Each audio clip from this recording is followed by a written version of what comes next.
दोस्तों, दुनिया की हर मुल्क की ताकत इसकी मिलिट्री पर मुनहसर होती है। अगर फौज ताकतवर हो तो कोई भी मुल्क इससे लड़ना पसंद नहीं करता। दुनिया के हर शोबे की तरह फौज के डिपार्टमेंट में भी गलतियां होती रहती हैं, लेकिन आज की इस वीडियो में हम आपको अमेरिका की मिलिट्री से की गई महंगी महंगी गलतियों के बारे में बताने जा रहा हूं। तो शुरू करते हैं अपनी वीडियो को। नंबर 8 पर आता है ब्लू डेविल शिप।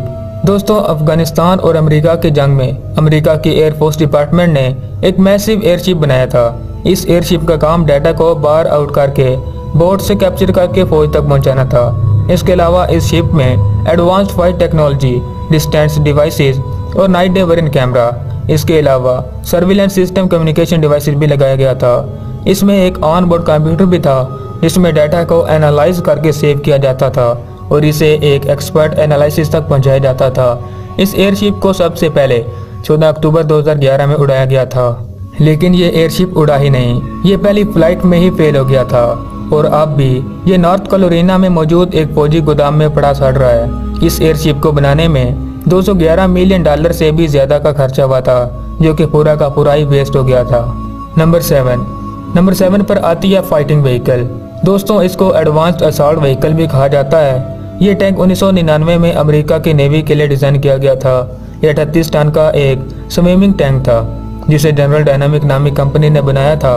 ये एक लैंड व्हीकल थी जिसे फाइटिंग टैंक में भी बदला जा सकता था और इसे पानी में भी चलाया जा सकता था।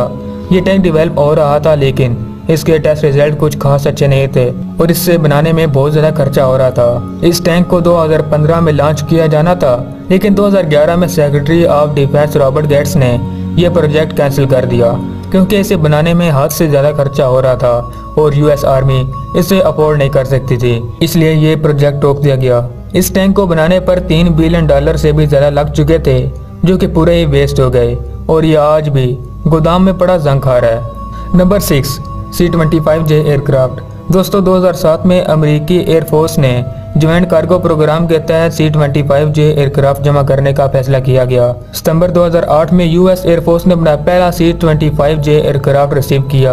अमेरिकी एयरफोर्स ने इस तरह के 38 एयरक्राफ्ट ऑर्डर किए थे। इस एक एयरक्राफ्ट की कीमत 32 मिलियन डॉलर थी। 4 साल के बाद जनवरी 2012 में यूएस एयरफोर्स ने इस तमाम जेट्स को बंद करने का फैसला किया। इनको बंद करने की वजह इन पर होने वाला हद से ज्यादा खर्चा था। 2013 में इन जेट्स को एरिज़ोना में मौजूद एक एयरबेस में इन्हें एक आउट ऑफ सर्विस कर दिया गया। इन एयरक्राफ्ट की वैल्यू 600 मिलियन डॉलर से भी ज्यादा थी और ये अब भी एक खाली जगह पर पड़े खराब हो रहे हैं। ये 600 मिलियन डॉलर प्रोजेक्ट यूं ही ज़ाया हो गया। Number 5, agent orange. दोस्तों, ऑरेंज एजेंट एक हाई टॉक्स मटेरियल था जो कि अमेरिकी फौज ने वियतनाम जंग के दौरान इस्तेमाल किया। इसका मकसद एयरक्राफ्ट को तबाह करना था। 1971 के दौरान 20 मिलियन गैलन से भी ज्यादा खतरनाक केमिकल मवाद 4.5 मिलियन एकड़ की जमीन पर स्प्रे किया गया। ये वियतनाम, कंबोडिया और लैटेक्स में स्प्रे किया गया। एजेंट ऑरेंज को खतरनाक केमिकल से तैयार किया गया था और इस ऑपरेशन में एजेंट ऑरेंज तकरीबन 20 मिलियन गैलन इस्तेमाल हुआ। इसकी वजह से बहुत सी सीरियस हेल्थ प्रॉब्लम शुरू हो गई और इससे न सिर्फ वियतनाम के लोगों को नुकसान पहुंचा, बल्कि वहां पर मौजूद यूएस फौज भी बुरी तरह मुतासर हुई। इससे पैदा होने वाली बीमारियों में birth defect, cancer, neurological problem और बेशुमार बीमारियां शामिल थीं। 1980 में 300 लोगों ने सुप्रीम कोर्ट में यूएस गवर्नमेंट पर केस कर दिया क्योंकि एजेंट ऑरेंज की वजह से यूएस फौजियों और इनकी फैमिलीज पर भी बहुत बुरा असर पड़ा था और वह बीमारी का शिकार हो गई थी। अमेरिका को इनमें स्टेटमेंट के लिए 300 मिलियन डॉलर से भी ज्यादा खर्चा करना पड़ा। नंबर 4, तूल एयरबेस क्रैश इन 1968। दोस्तों, 21 जनवरी 1968 में एक अमेरिकन B-52 बम्बर न्यूक्लियर वेपन के साथ नॉर्थ वेस्टर्न सी में क्रैश हो गया। इसमें 4 न्यूक्लियर वारहेड मौजूद थे। ये जिस जगह क्रैश हुआ वो दुनिया की फरीज तरीन जगहों में से एक है और वो डेनमार्क के करीब है। इस क्रैश की वजह यूएस आर्मी के चंद ऑफिसर थे जिनकी छोटी सी गलती की वजह से ऐसा हुआ था। ये अमेरिका की एयरबेस से 700 मील दूर क्रैश हुआ था। डेनमार्क और यूएस की न्यूक्लियर फ्री जोन पॉलिसी के तहत ऐसा नहीं होना चाहिए था क्योंकि इससे खतरनाक हाइड्रोजन बम थे। खुशकिस्मती की वजह से ठंडी जगह पर होने की वजह से बम ब्लास्ट नहीं हुए थे, लेकिन फिर भी इनमें खतरनाक न्यूक्लियर मवाद मौजूद था। इस हादसे में बहुत सा न्यूक्लियर रिलीज भी हुआ। डेनमार्क ने इस पूरे एरिया को फौरन क्लीन करने की डिमांड की और इस पर अमेरिकी गवर्नमेंट का कई मिलियन डॉलर का खर्चा हो गया और इन 4 न्यूक्लियर वारहेड में से एक हथियार आज तक नहीं मिला। Number 3, bikini atoll experiment. दोस्तों 1946 और 1958 के दरमियान में अमेरिकी फौज ने एक मार्शल आइलैंड बिकनी अटॉल पर 23 न्यूक्लियर डिवाइसेस डोनेट किए। इस आइलैंड पर रहने वाले लोगों को करीब मौजूद आइलैंड पर भेज दिया गया और इन्हें कहा गया कि इस एक्सपेरिमेंट के बाद इनको वापस ये जगह दे दी जाएगी। लेकिन जैसा सोचा था ऐसा नहीं हुआ। ये आइलैंड बुरी तरह तबाह हो गया और इस जगह पर कुछ भी उगना मुमकिन नहीं था। न्यूक्लियर टेस्ट की वजह से यहाँ की ज़मीन बुरी तरह तबाह हो गई थी और यहाँ इंसान का रहना तक मुमकिन नहीं था। अमेरिका की गवर्नमेंट ने इस जगह पर से न्यूक्लियर वेस्ट हटाने और दोबारा आबाद करने के लिए $2 बिलियन खर्च कर दिए, जो कि एक्सपेरिमेंट से भी ज़्यादा रकम थी। और आज भी यहाँ हेल्थ इश्यूज के लिए US आर्मी को ही ब्लेम किया जाता है। Number 2, chemical waste. दोस्तों 1987 में अमेरिका की नेवी के एक एयरबेस कैम्ब्रियन के पानी में खतरनाक और जहरीले केमिकल शामिल हो गए।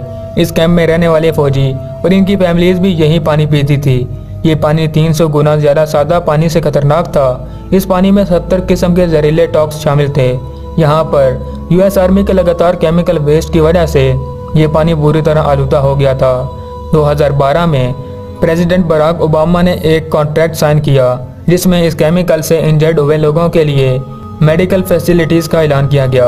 2014 में इस केमिकल की वजह से सामने आने वाली बीमारियों में किडनी केसेस, लिवर केसेस और एल्स शामिल थे और ये सब US आर्मी की गलती की वजह से हुआ था। इसकी वजह से 850 लोग मुतासर हुए थे और इन्होंने अमेरिका की फौज पर केस कर दिया।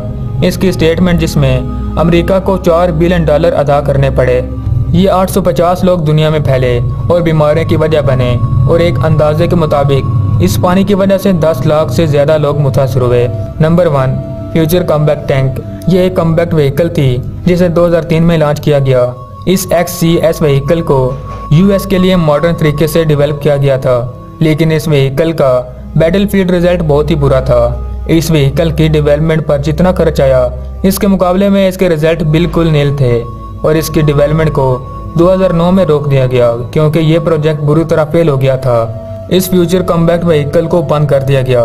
इसको बनाने पर अमेरिकी फौज का $18 बिलियन का खर्चा हुआ था, जो कि पूरा ही ज़ाया हो गया। तो दोस्तों आज के लिए इतना ही।